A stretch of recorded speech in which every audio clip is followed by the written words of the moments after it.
hour is here. Check it out. And you're locked on to Utah's highest rated, most listened to sports radio station. It's my station. It's my station. This is Hans Olsen and Scotty G on 97.5, the KSL Sports Zone.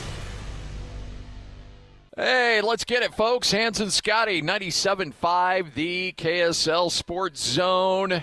We are back together, show reunited, and it feels so good because we have got so much to talk about. Okay, so here's the schedule for today. Because of Thanksgiving, and we'll be off on Thursday, we're moving up all your preview shows up a day. So today, even though it's a Tuesday, will actually be your Cougar preview show. Tomorrow will be your Ute preview show. Me, Hans, and somehow Frank will come up with an excuse for not being on the air with us. And then on Friday we get you. We just got games all day. We got Utah, we got Utah State, all kinds of good stuff coming up on Friday. So today and tomorrow are your big, heavy football preview days. Nothing but BYU today from 1 to 3, and then tomorrow nothing but the Utes from 1 to 3. But Hans, it's good to see your smiling face. Well, it's better to see yours, Scotty, because Lloyd and I have missed you dearly. And I'm glad to see you safe. I'm glad to see you alive.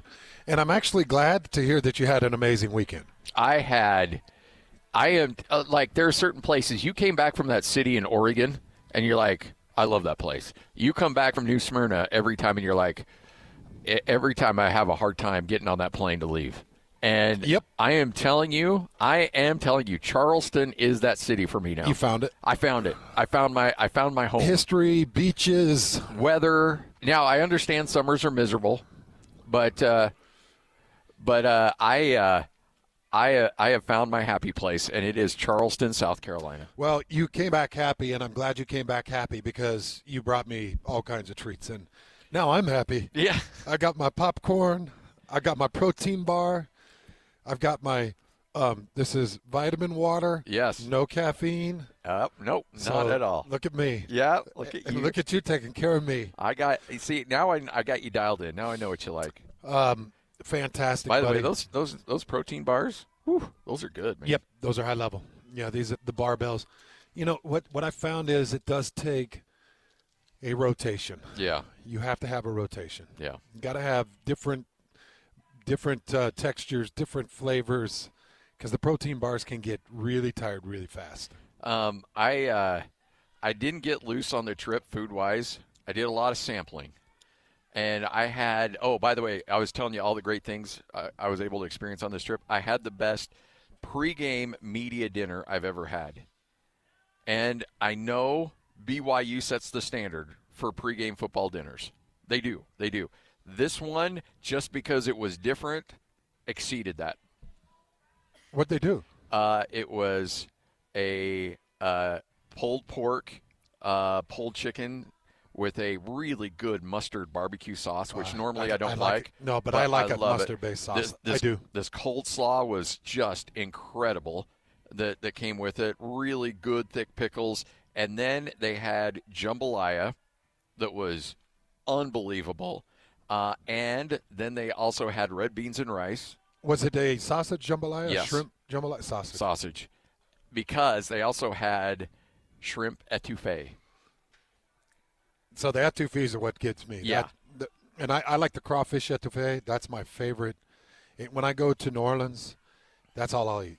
I actually took crawfish etouffee. I took a bowl of red beans and rice and poured the shrimp etouffee kind of on top of it and mixed them together. Yeah. Oh. High level. Oh, my gosh. And the best damn cornbread I've ever had in my life. For those of you out there that don't know the etouffee is more of a white sauce. It's a little bit more creamy than a jambalaya. It's kind of a cream sauce, but it's still got heavy New Orleans flavor. It's more of a deep South flavor. Yeah. And when I lived in New Orleans, it was my go-to. Crawfish etouffee. It's unique. I can't find it anywhere, but the South Carolina etouffee is good. Oh, it was incredible. It was absolutely incredible. And maybe I haven't had a lot of etouffee, so I was just impressed with it. You may have had it and like, it's average.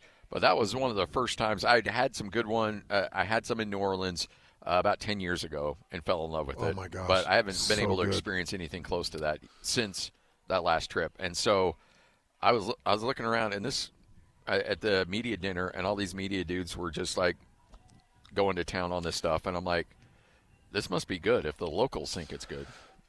Speaking of etouffee and speaking of eating, I got the 6 You chili did. dogs down. I'm so happy for you. You're the only one that believed in me. Tyler didn't. We're here at Tim Daly Nissan in Southtown. And, Yeah, he took the under. and Tyler came up and was like, I'm sorry for doubting you. Lloyd took the under. Yeah. Lloyd did never apologize. He just made up a bunch of excuses. What are you talking about? I knew you could do it. Wait, did Lloyd take the I over? took the over. Oh, then I sincerely apologize. I was like, what are you talking about? I knew that's- you could do it. I think that's altered history. Oh, stop. Come on. I know my guys got this. I apologize if I thought that you were telling Scotty Hans has no chance, but I did get the 6 Skyline chili dogs, 3 ways, onions, mustard, and cheese. I got them down. I was about, so when I was watching the video that you posted, I was about to throw a flag on the play because I saw all the cheese on the plate, and I'm like, this isn't going to count if that cheese still stays on that plate. Yeah. But to see you go in and clean up the damage, I'm like, yep, no, he knows the assignment. There's that nothing was- more than fat and gristle on that. Yeah. That was a tremendous amount of cheese, and it took me like 5 minutes to work it down. I had to sip some Coke Zero, no ice, just to try to meld it into a sauce that I could get down the throat because it was thick and cheddary. I thought there'd be more chili on those things. Not a lot. No, they just put. I was watching them. They ladle on. It's about a ladle full of the Skyline chili. Yeah. And they ladle that on with the mustard, and then they hit the onions, and then they bury it in that cheddar. Would you rather have more chili and less cheese? Because that's the way I would think. Yes. I would rather have twice the amount of chili and about the same amount of cheese. That would be my perfect dog. Yeah. Actually, the cheese through the first 3 dogs, I'm like, oh, delicious. And then the next 2, I had to take the cheese off to get it down. And then the third one, I took half the cheese off, and that was the big lump of cheese you see in the video. But the video's out there. I got it down. And then I did polish off 4 scoops of graters, and I got the turtle sundae. So they mix a butterscotch, a caramel, a hot fudge, and then they put all these fresh pecans in it, and they mix it, and they heat it up, and then they pour it all over these big scoops of ice cream. And I got the s'mores ice cream, really good, best s'mores ice cream I've had. It's a graham cracker cream base, and they've got these almost flat bars of a creamy fudge chocolate, and then whole marshmallows. And it's all mixed in there, and so you don't get the dryness of the graham cracker chunk because the graham cracker is the actual ice cream. It's just you get the creamy chocolate and the creamy marshmallow that kind of melds together, and it was great, man. Got the cookies and cream. Outside of that, Cincinnati can keep itself. Oh yeah, Cincinnati's not a great place. I'm really disappointed in their fans. Yeah. I'm just getting to the point now where I'm going to these Big 12 stadiums, and I'm like, okay, what kind of personnel are we dealing with? Like, I go to Baylor, and I'm like, this is high-quality personnel. These are great people. Yes. I went to Texas when BYU played Texas at Longhorn Stadium. I was like, these are great people. They love their school, but, they're all high-fiving and high-ing and, hey, welcome to Texas. And it was just a great deal. And you go in the stadium, and the Texas fans don't care about who you are. They just care about their Longhorns. Yeah. And I thought that they were great. Do you think that it has to do with the fact that BYU is now good? Like that first year, BYU wasn't that good. And now they've gotten to be good. They're the top of the conference. They're the second best team in the Big 12 right now, have a chance to punch their ticket. And you embarrassed Cincinnati. You embarrassed Colorado, where the 2 of the biggest chants happened. And if, let's say, you lost those 2 games, or you were down by the same amount that you were up, did the chants happen? I want to answer that. I can't answer it. You might be just a thorn in their foot, and they're trying. But when you and by the way, this isn't. I'm not condoning anything. No. I'm just trying you're just trying to figure out where it's coming Yeah. from. When you stoop to that level, Yeah. when you go that absurd, it's like it's more than a football game. Yeah. It's pure hatred. Oh, yeah, yeah. And, for those that aren't really aware about the church's foundation, it was in Ohio. Mm-hmm. Really the first temple, the first community, Joseph Smith and his kind of foundation, a lot of it was right there in Kirtland, Ohio. And it's got a very rich history, very rich church history in Ohio. And when you've got those Cincinnati fans going crazy like that, and plus you got certain people in the stands, like there was a couple that had come from Michigan where the man drove his truck into the church and shot it up, and this couple has released a big statement about being there. They came to kind of get away from it and go cheer on those BYU Cougars. I just feel like it gets really personal. Yeah, I agree. And you think about the BYU fans that, they brought their kids, the BYU fans that come from that area. And when we were talking to Dan Horde in the pregame, I said, Dan, what do you love about the area? He said, I love that, we get people from Chicago that come down. We get people from Indy that come down. Because Cincinnati is so central, it's only a few-hour drive from Indy. It's only a 4 or 5 hour drive from Illinois. They're like, everybody can get there. And I think that's why there were so many members of the church and so many BYU fans. I just think so many surrounding areas had the ability to get into that game. And watching it get so vitriolic, just and you said, the students, it went beyond the students. Okay, when you see the you video, were there. Yeah. I think a lot of people are like, oh, just drunk students being drunk students. It was it got outside of the students, and the fans were getting into it as well. I do love to brush things off. I do. I like to let things fall off my shoulders. I like to say, hey, bygones be bygones. But we're in this strange world right now where religious persecution is just not okay. And we're starting to see hate crimes based off religion, including what happened in Michigan just months ago. And you're like, something's got to be done. I have not heard from the Big 12 offices yet. No, Cincinnati put their little boilerplate apology out there that everybody's using. It's been a memo that's been issued to all these schools, and they're like, okay, insert your team and your mascot here, and then all the other. It's the most boring language on the planet. There was nothing sincere about that. It's like, hey, we got to get out a PR release. Okay, well, we'll just plug in some names here. Boom, off we go. Done and done. But the Big 12 has been very quiet about this, and we're on day 3 since it happened. Day 3 post. Nothing Sunday, nothing Monday. Today's Tuesday. And no word out of the Big 12 office about this. And again, like here, I'm with you. I didn't play at BYU. I don't have emotional connections to BYU. People think that for whatever reason I don't like BYU. Actually, I will say this year has been very good for business. And so, rah, rah, rah, rah, rah, go Cougars, man. It has been awesome for us to be able to experience a year in which Utah and BYU are playing such great football and so meaningful games in November. It's been great for the station, great for us, great for content. So nothing but great feelings towards BYU. But as like you, I'm a member of the church, and I may not be wearing Cougar blue, but I am LDS. And when you hear stuff like that, it hits you hard. And when it's a recurring thing, like you can brush it off if it's just one fan base and everybody else is like, bro, that wasn't cool. That's not okay. And everybody else is like, yee, no, don't do that. But then when it becomes a pattern, that's a problem. That's when it becomes a problem. A couple things. So the couple that I was talking about, their names are Jared and Brandy Hicken. They were among the survivors. Jared's a native of Roosevelt, Utah, and a fourth-year chief emergency medicine resident and BYU grad. He helped other victims that had gotten shot. Their 5-year-old daughter Piper was also hit. Brandy suffered shrapnel wounds as she carried the 2 youngest children to safety. These 2 made the trip to Cincinnati to go to that game, and they were sitting near where the chants started. And this was the letter that Brandy shared on Facebook.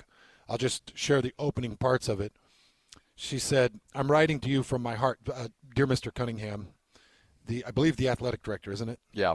Isn't it Bubba Cunningham? I believe so. Dear Mr. Cunningham, I'm writing to you from my heart as a disheartened college football fan, more specifically as a football fan and member of the Church of Jesus Christ of Latter-day Saints, commonly known as the Mormons. As a BYU alumni and huge fans of college football, my husband and I took the opportunity to travel 4.5 hours from our little city in Grand Blanc, Michigan, to come separate and enjoy our favorite pastime at this BYU Cincinnati football game. I want to provide a little bit of background. She talks about the background, and then she went into the anxiety and fear we have felt since that day has been debilitating.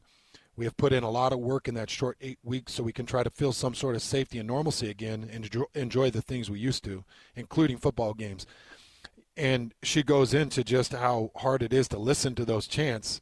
It's miserable to think that those people who were attacked are sitting in that stand and listening to that.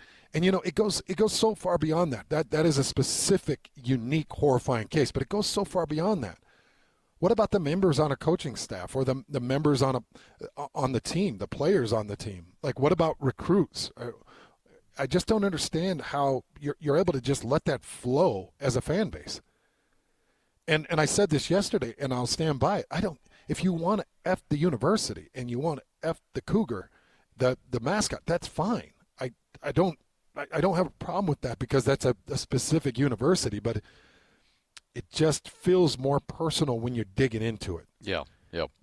If you start thinking about some of these universities and what it's built after and built of, and you're attacking what it's built of instead of what it is, it just feels like you're going beyond the level to a much nastier attack.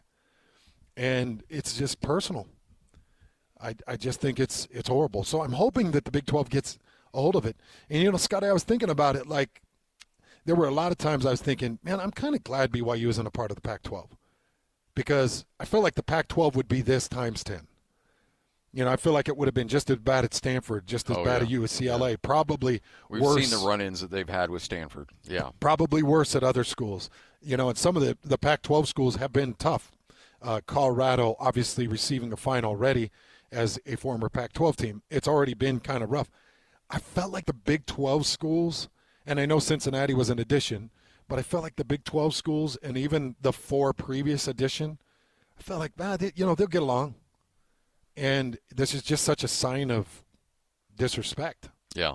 I mean, it's just, look, if you're playing a team that has significant amounts of members of the Jewish faith, you wouldn't say bleep the Jews. No. You wouldn't. Nobody would say that. If you're playing Notre Dame, nobody's going bleep the Catholics. It's just like, why does this get singled out? Yeah. Why? I will tell you that it was a pretty harsh place, and a friend of mine who's a member of the media was walking out of the stadium, and he got assaulted. I mean, it very verbal, nasty, like a death threat, very ugly assault. And he was like, I didn't know what to do, so I just gave him a thumbs up and smiled. But he threatened my life. And I was like, geez, man, like, what is this? It's so stupid. You show up at these game days ready to have fun and cover a game and bring the kids and have some refreshments and watch some football and cheer on your team and give threats, death threats, get drunk, and be a bigot? Yeah. Like, where did those 3 things come in? Yeah. Why do you got to be a slobbering drunk that ruins it for kids and goes after a religion? It just feels so beyond fandom. I've told this story before, and I've known you forever as a Raiders fan, so this shouldn't have surprised me. Lifetime. But when I took Brody, we went to Las Vegas and we were watching the Broncos play the Raiders, and Brody comes upstairs and he's wearing all of his gear, and I'm like, bro, take it all off.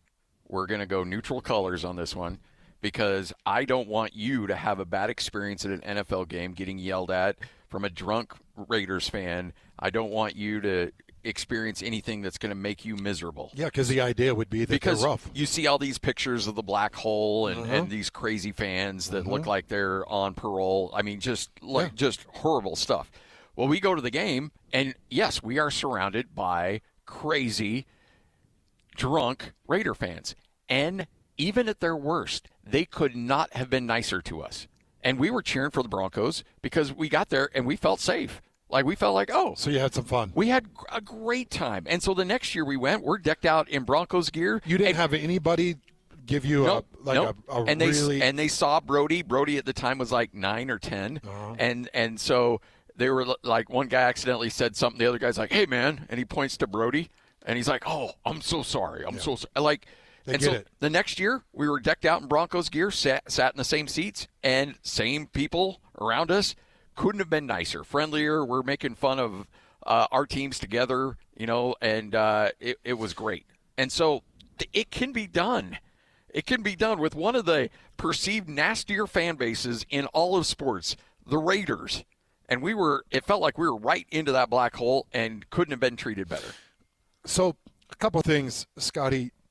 What prevents it? And I was thinking about this.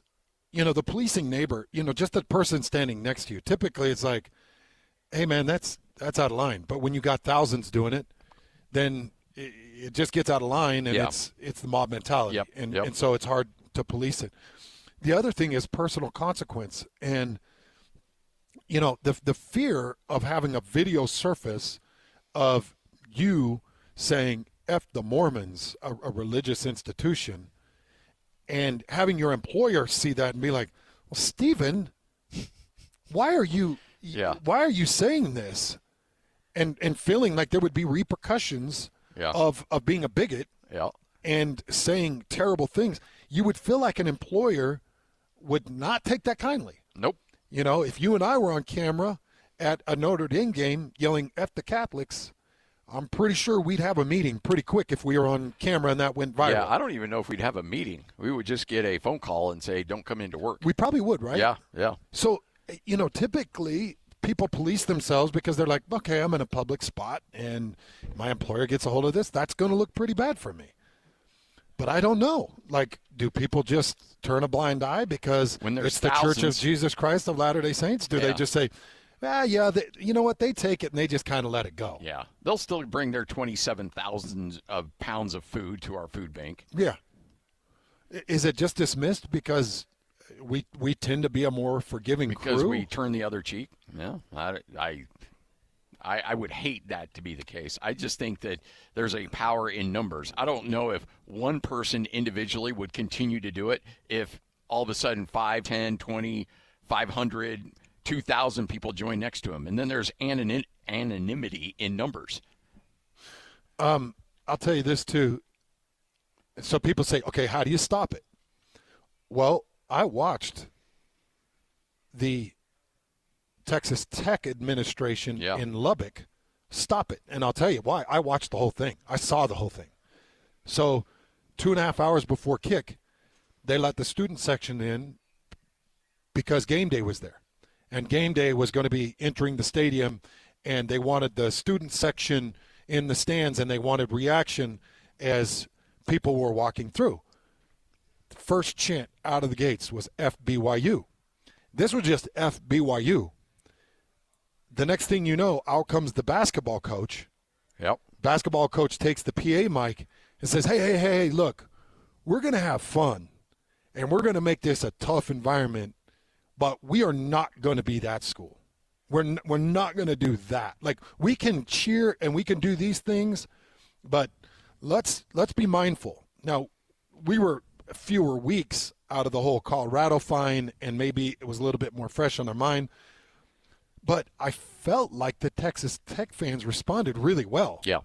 And they were wild, and that place was insane. But I didn't see anything come out of Texas Tech of past that was bigoted or religiously charged. Did you? No, didn't hear a word. Okay. But I saw that video, and I was like, okay, this is a university that gets it, and they're being proactive instead of being reactive. Don't send out your boilerplate press release after the fact and be like, oh, we're so sorry, that doesn't stand for our standards, but that doesn't represent who. No, that is who you are. That's who you are. If your students did that, then that's who they are. So don't say that's not who we are. That's exactly who you are. It's who you are. So get out in front of it, because I guarantee you, had had I always forget the name of the Cincinnati basketball coach. If he gets out in front of it and in pregame warmups is like, all right, does the same thing word for word, I bet it doesn't happen. Honestly, I don't think it. I guarantee it doesn't happen. I don't think it happens. Just preemptively strike it and just don't let this become a trend. Yeah. It's becoming a trend. Yep. Don't let it become a trend. And I do love. There's some Big 12 teams they wouldn't even think of it. TCU, not even going to think of it. Yeah. Baylor, no. Not even going to think of it. No. The Texas Longhorns, they were more worried about them and themselves. Like they didn't care. Texas Tech, after they were told not to, they just worried about themselves. You know, and like I said, okay, so you want to be a foul-mouthed buffoon? All right, hit them with the F the Cougars or FBYU. But don't draw it into religion. Don't make it personal like that. All right, Hans and Scotty, 97.5, the KSL Sports Zone. Let's go! Complete game coverage of the Cougars is right here on the KSL Sports Zone.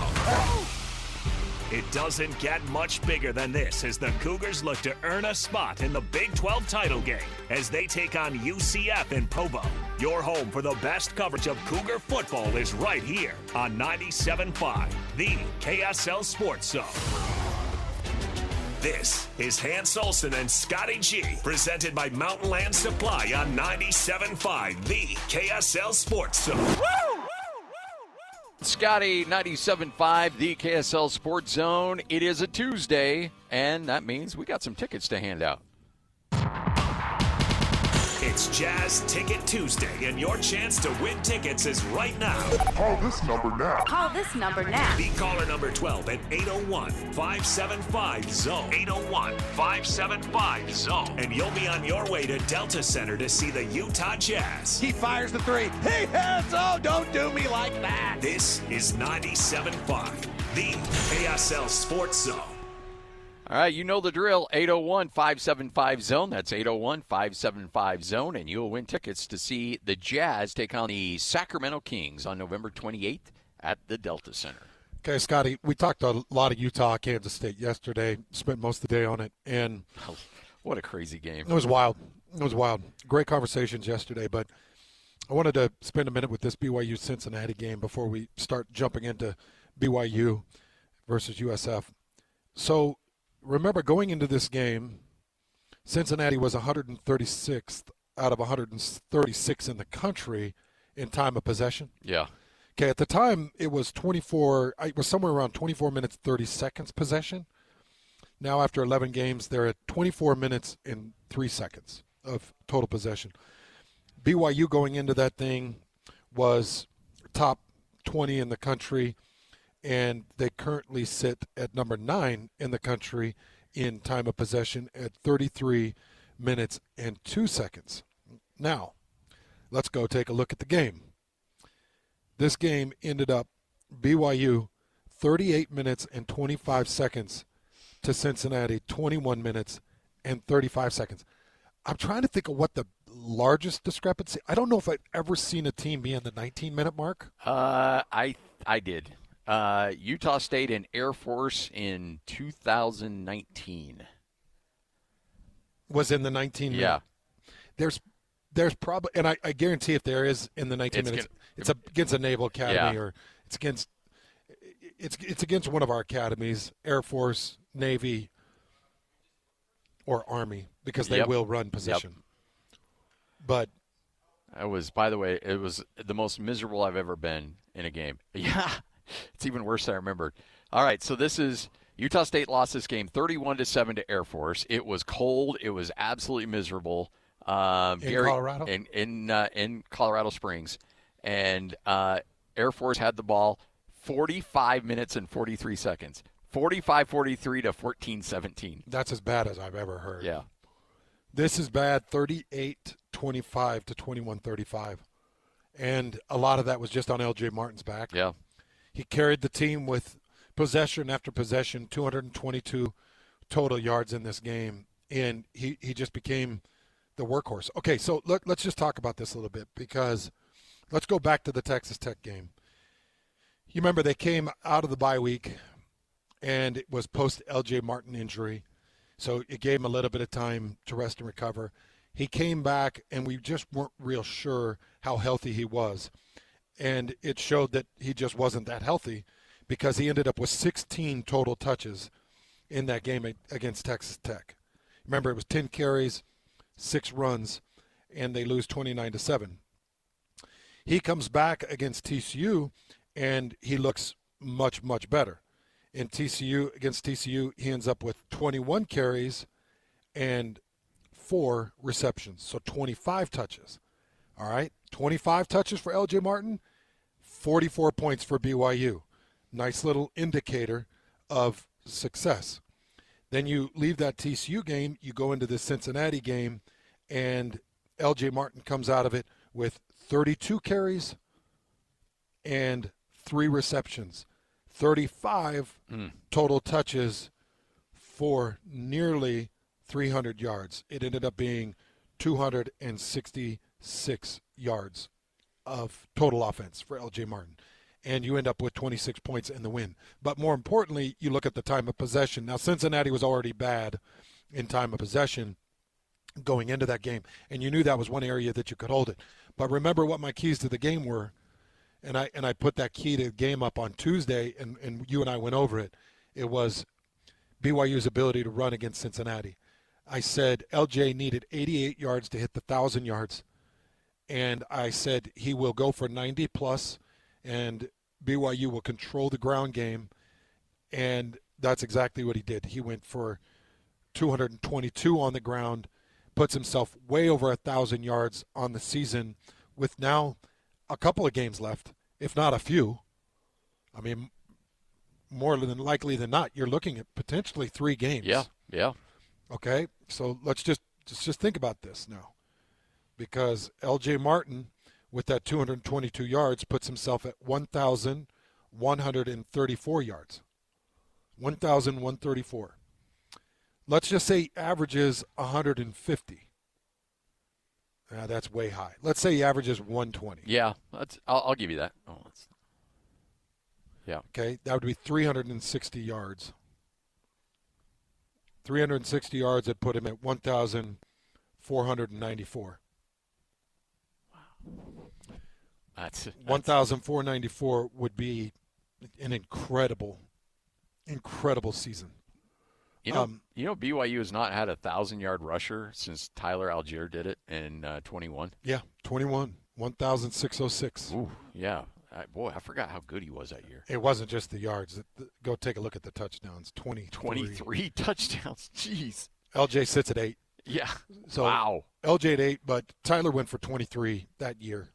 It just goes to – and look, Tyler Algier's doing his thing in the NFL. Oh, yeah. No. By the way, this performance by L.J. Martin was really good for LJ, not so good for BYU, because the scouts are now hot on the trail of L.J. Martin. They're just seeing the size, and they're seeing the production, and they're seeing the way he's doing it. T.J. Wood's offensive line definitely has helped. Oh, no doubt. He's doing a lot of it on his own, though. He's breaking a lot of tackles. He's going through different pressures. There was one point where Cincinnati had him stopped on a 3rd and 4 or 3rd and 5, had him stopped for maybe a 3.5-yard gain, and he just cracks these helmets, stands back upright, turns off the cracked helmet, and goes back up the field and gets the first down. Like, he's doing so much of this on his own. So the NFL scouts are seeing it. It's good and bad. He's a junior. He's got another year of eligibility. He could come back and he could have Tyler Algier numbers. Oh, yeah. And he could make a very large amount of money. I think with a running back, if you show as a 3rd or better, I think you go. Oh, have to. If you show as a 4th or worse, come back. You come back. Yeah. Because the only guaranteed money for a running back is a signing bonus. Because running backs go down in practice, running backs go down in games, running backs get a tight little hammy or a tight groin, they miss a couple of weeks of camp, and all right, you'll never hear from the guy again. Who else has a thick quad that can run? All right, you go. You're healthy, go. You know, I just watch this time and time again, man. I'll just go back to my time with the Indianapolis Colts. We had one of the best running backs in the history of the game, and he was everything Indianapolis, and we had this walk-on no-name guy named Dominic Rhodes. that came in with my class. Yeah. And he was a bum. Like, he was like, oh, you want to walk on? You give it a try? Like, and I say a bum. I mean, he's one of the greatest running backs in the world at the time. Anybody that even gets a sniff of the NFL, you're one of the top elite of the 1% of 1%. But he's doing nothing. He's a walk-on guy. He's doing nothing. Edgerrin James has an issue. Whatever, one or two other running backs have an issue. And they're like, all right, Dom, you want to give this a go? All right, you practiced hard. You play Dominic a couple times, and the next thing you know, he goes on like a 5-year run. Oh, yeah. They cut me, and I'm sitting there at home on Sundays watching Dominic Rhodes dominate with Indianapolis. It's timing, and it's so difficult for these running backs. So unless he can get some type of security in the NFL, you come back, put together a senior year, match some of Tyler Allgeier's production, see if you can sneak yourself into the second round and get yourself a little bit more certainty. Yeah. I'm saying that from selfishness because I want him back. And you can name your price, too. For BYU? Yeah. Yeah. Hans and Scotty coming up next. What you may have missed right here on 97.5, the KSL Sports Zone. Nobody gets you ready for Utah football more than the KSL Sports Zone. Ready? The regular season comes to an end for Kyle Whittingham and the Utes as they hit the road for a battle against Kansas. Your home for the best coverage of Utah football is right here on 97.5, the KSL Sports Zone. This is Hans Olsen and Scotty G. Presented by Mountain Land Supply on 97.5, the KSL Sports Zone. Hans and Scotty, 97.5, the KSL Sports Zone. Hans, we've had sound drops that just live in infamy. And I know this has been circulating for a long time, but nothing gets me more excited and makes me feel better about myself as a broadcaster than when I hear a meltdown from another play-by-play guy. Because every now and then you and Lloyd give me grief because you think I'm going after officials or something like that. And I'm like, I got to be careful. I can't be that guy. Well, I can safely say I've never been this guy. Now, this guy set the standard many, many years ago. This is the play-by-play voice of Florida Atlantic melting down over what he perceived was a late hit. Oh, and he took a hit to the head on the slide. Oh. Where's the flag? A hit to the head on the slide is a flag. To the 27-yard line, Van Camp's slow to get up. He does get up. His helmet came off. There's not a flag.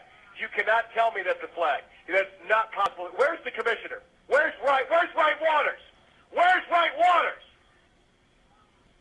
I mean, he was still up. He had not gone into a slide yet, but it was a helmet-to-helmet shot where the helmet flew off, and there is absolutely no reason why a flag shouldn't have been thrown there. That's ridiculous. That's embarrassing. That is absolutely embarrassing.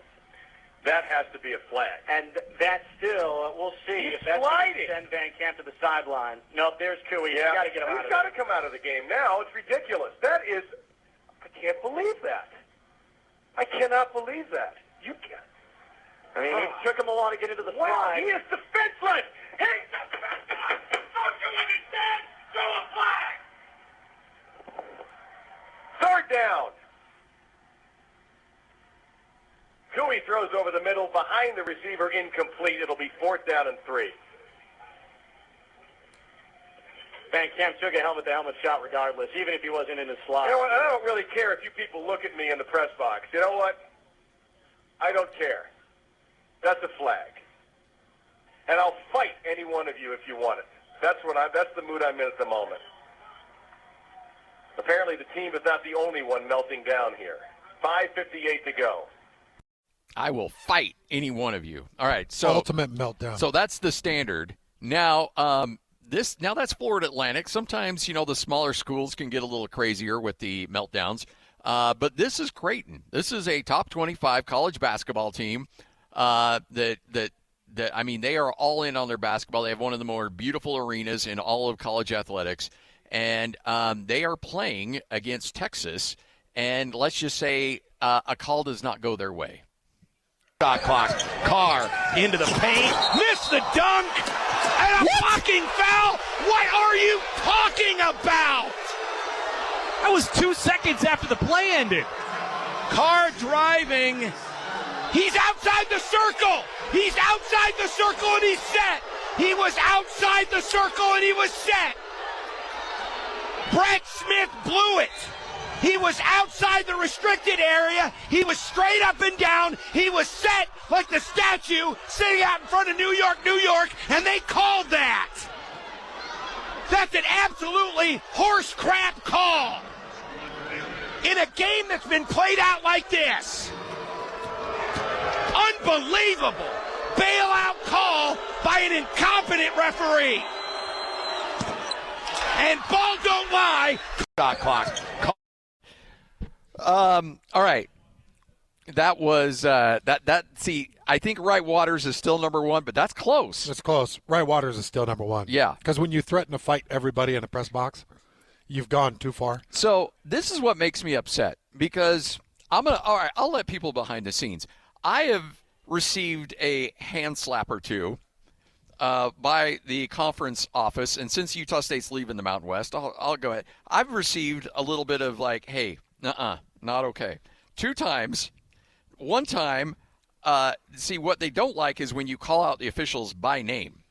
And that's where I think the Creighton guy might get himself in a little bit of trouble because you can say that's a bad call, whatever, but when you actually point out the exact name of the guy, that gets you a little bit of trouble. And I did that once with an official, and I said his name, and I'm like, yeah, he comes over the bench looking like a tough guy wearing his medium uniform.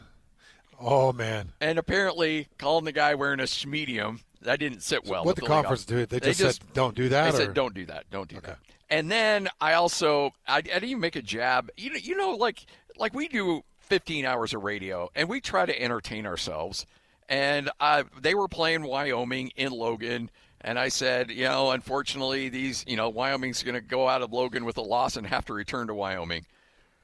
And then I said, the best view of Laramie is in the rearview mirror. Oh, boy. And they're athletic. This is one where I was simulcast on the video stream, and that's I didn't what got know. You. And their athletic director was back in Laramie listening and watching, and he threw a little bit of a fit. So did you hear from conference office? I heard from conference office on that one. So he goes to conference office. And this is another reason why I really miss Jerry Bovee, because Bovee would be like the insulator and be like, hey, just heads up on this one. So first foul. Oh, need to put 20 on that. There you go, on that shot clock. Oh, I said shot clock. Did you though? I got 10 on it. Oh, my gosh, dude. You do get filthy. Did you get a reprimand for that one? No, I did not. He should have. Hey, is it like that episode that part in The Office where 3 or 4 people hit you? Do you then get a call from John Hartwell? The TPS reports? Yeah, you get a call from John Hartwell. Did the league officers talk to you? Did you see the memo about that? Yeah. Well, I'm going to need you to stop. And then you get a call from our SID up there. Did you get that message from the Mountain I'm West going to Conference? need you to come in and do women's tennis on Saturday. I'm going to need you to not say SHBB. Put it on the clock. So, yes. But that's the thing. Like, I make a little jab here and there, and I hear from a league office, they better throw the hammer down at that dude because that's a crazy unprofessional. And I would understand getting yelled at for that, but I always get a little sensitive when I'm like, really? You guys are going to be offended by that little thing where you got other guys across the country dropping bombs like that? Well, if anything, it's entertaining. Have you heard Greg get close? Because Greg's pretty subtle with his jabs too. He'll get them in, but he's subtle with it. Greg is one of the best at doing it subtly and doing it without, because he doesn't have hurtful intent. That's what I found with Greg. Yeah, like he's got some play in him, but he doesn't typically get personal. See, when I do it, I just try to have fun. I'm trying to make people laugh. No, you get personal. I do not get personal. What's the name of that official? Oh, Stephen Leppert. All right, well, let's Google search him and find his home address, shall we? Turns out he lives in the bottom parts of, and you just give, no. 97.5, the KSL Sports Zone.